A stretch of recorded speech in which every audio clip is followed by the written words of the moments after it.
A single biased decision from an AI safety component can halt a production line, trigger a product recall, or invalidate a CE mark. And right now, 3 separate EU legal frameworks are converging on exactly this problem. Here is how you get ahead of all 3.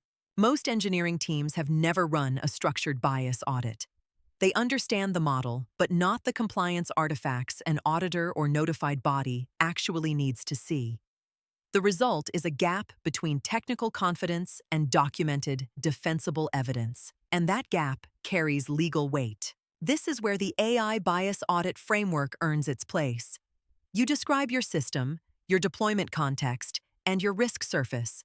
The framework then produces a structured risk and bias report built specifically around the obligations your organization faces, including adversarial input scenarios relevant to ICS and SCADA environments. Under the EU AI Act, Annex III places industrial control and safety monitoring AI squarely in the high-risk category.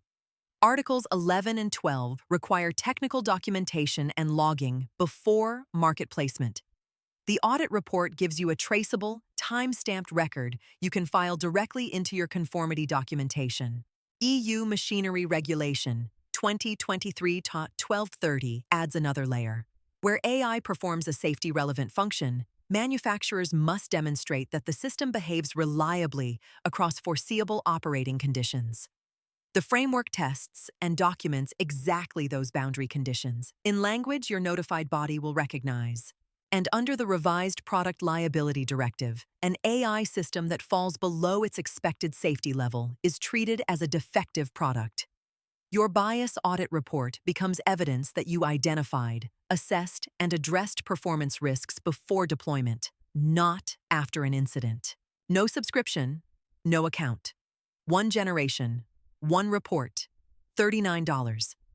If your manufacturing AI is approaching an audit, a conformity assessment, or a product liability review, run your bias audit today at responsibleaaestudio.com.